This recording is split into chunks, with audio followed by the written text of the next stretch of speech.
Brad Kirby, candidate for City Council. Tell us why you think you should be elected. Well, first of all, still have just a very, very strong passion for the city.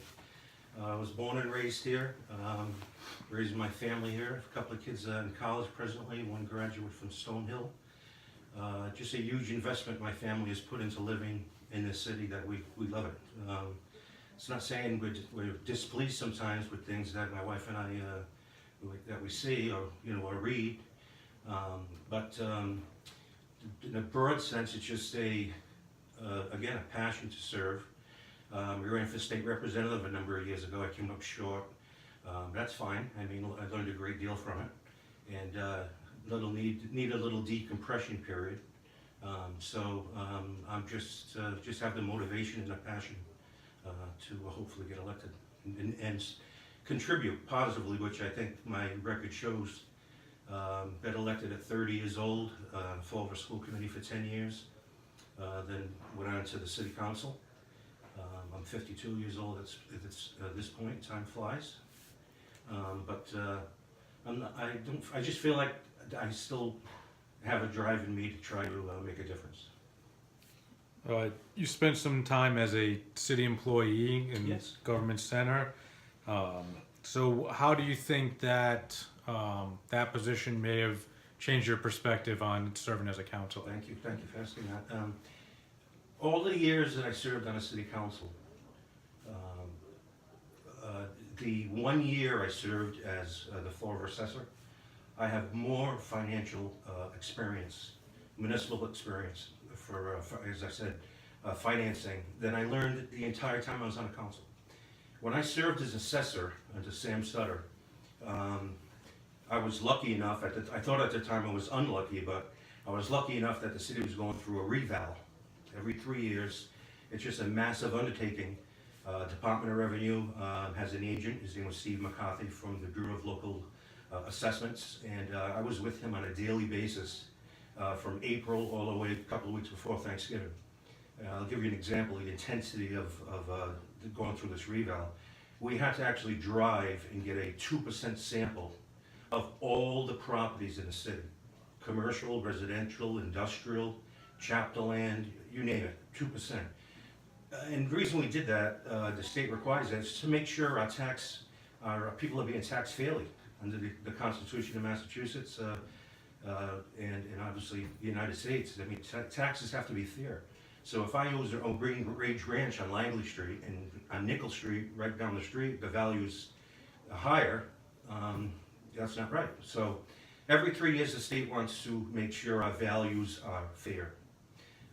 And the reval every 3 years is an intense thing. So what I'm getting at, I'm going on with this point too much, I just went a great deal, wonderful staff, enjoyed the position.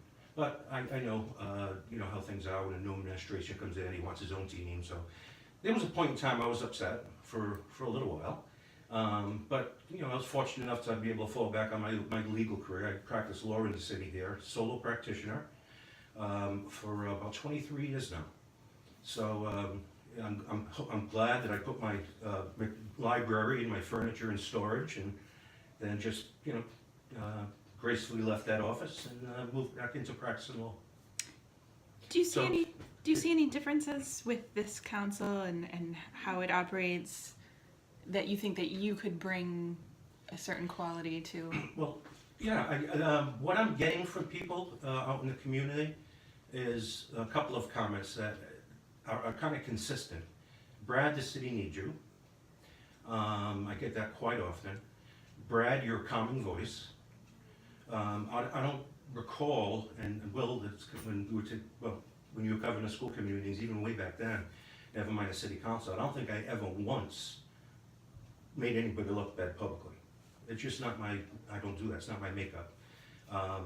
Sometimes I was called a quiet counselor, because I prefer to get my work done by talking to department heads and getting questions answered that way. That's not saying I don't have questions at the meetings, I certainly do if a new issue comes up. So what I'm hearing is, Brad, welcome back. I hope I answered the question.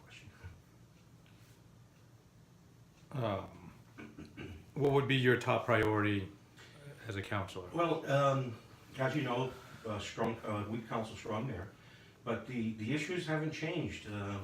Economic development, jobs, I'm glad we see Amazon. Actually, my son works for Amazon since it opened, and they moved him to New Jersey, where they're building a new facility. So, and the Market Basket project, the South Coast Marketplace. When I was assessor, I was involved heavily with that because Market Basket, the people who owned it, the Cohen family, who owned the facility, it was called an ATB case, an appellate tax bureau appeal, feeling that their assessment was unfair. So that was ongoing. So I helped negotiate and settle that along with Matt Thomas, city attorney, of course, Mr. Fiola, and the mayor Sutter himself. So it's economic development. Of course, the opioid crisis is just saddening when I read 47 people passed away in the city. I'm assuming over the course of the last 12 months. And that's thoroughly related to crime. I mean, I go into district court and you can just see the despair on people's faces, how the addictions just grabbed a hold of them. So I look at those two issues interlinked, and I would say thirdly would be education. I was a former teacher.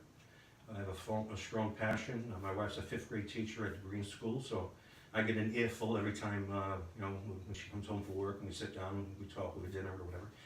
Class size is a huge issue at the elementary school level. And what's nice about having a city council seat is that you can be a voice for education as well. You vote on the overall budget, you make recommendations to the mayor, and that's really all we can do as councils, put in resolutions, make the recommendation.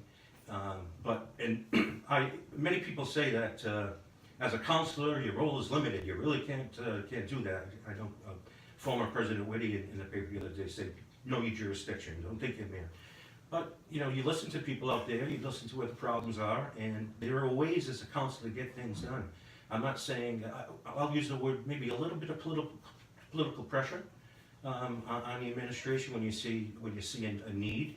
And I think I've shown a history of not being afraid to do that. And to a large extent, that this office, this newspaper, has helped me do that. Early on in my career, school construction, when Lambert was mayor, I was one of the first to mention the reimbursement formula and building new schools and things like that. So that was a contribution. I know it was a little controversial, but I was extremely effective in the rehabilitation of the Durfee campus. And we have thousands of kids each week from all over the state who use those fields even today. On the city council, I plan on pushing for a very substantive pilot program. They're not uncommon. They're, of course, we're not the size of Boston or the size of Providence, but a pilot payment in lieu of taxes, where all of our nonprofits would initially get correspondence from the mayor and actually see what they can do in terms of contractually, on a small level, people incorporated gave some police bicycles. I'm thinking larger than that. I'm thinking a police cruiser every year, equipment for the fire department. I think it should be earmarked totally for public safety, because nonprofits get a great benefit from the city in terms of police and fire when something happens. And I've been told that, Brad, it's never going to happen. Brad, it's never going to happen. But I believe it almost could turn into a competition between our nonprofits. There's $246 million in values on nonprofits. And Fall River has more than its fair share of nonprofits. Okay, so I know that I just mentioned the benefit they're getting, but the benefit we're getting is also huge. I mean, they serve a great community service, what they do. But it would help alleviate some of our issues in our public safety department. And I started, as assessor, I began that project. And it was the plan to continue that. I had a meeting with the assessor in Providence, and spoke to him. A lot of the universities give large sums. In Boston, the same thing. The universities give large, millions and millions of dollars. But Fall River, we probably won't raise that much, but what if we get $500,000 out of our nonprofits every year? Probably wouldn't go to personnel because that's a recurring expense, but for capital stuff. Do you feel like you could work with either administration, Pereira or Gordon? Yes, I've spoken with Mayor Carrera about 3 weeks ago. I told him I take my job very seriously, and of course, if a vote comes across, I'm not the type to be vindictive. I'm going to work whoever's mayor. In Linda, I served with Linda. I've known Linda for a long time. She's a very passionate person. She has a very, very nice family. But yeah, that wouldn't be a problem at all. Any closing thoughts you want to share? No, I just hope people who voted for me before will do that, and those who haven't or don't know me, I hope by listening to this message and this interview that they will. Looking forward to election night. It's always exciting. It's a lot of fun, and it's fun for my kids and my family too to see their dad doing trying to contribute. So I hope the citizenry gets out in large numbers, and I'm looking forward to serving. Thanks. All right, thank you.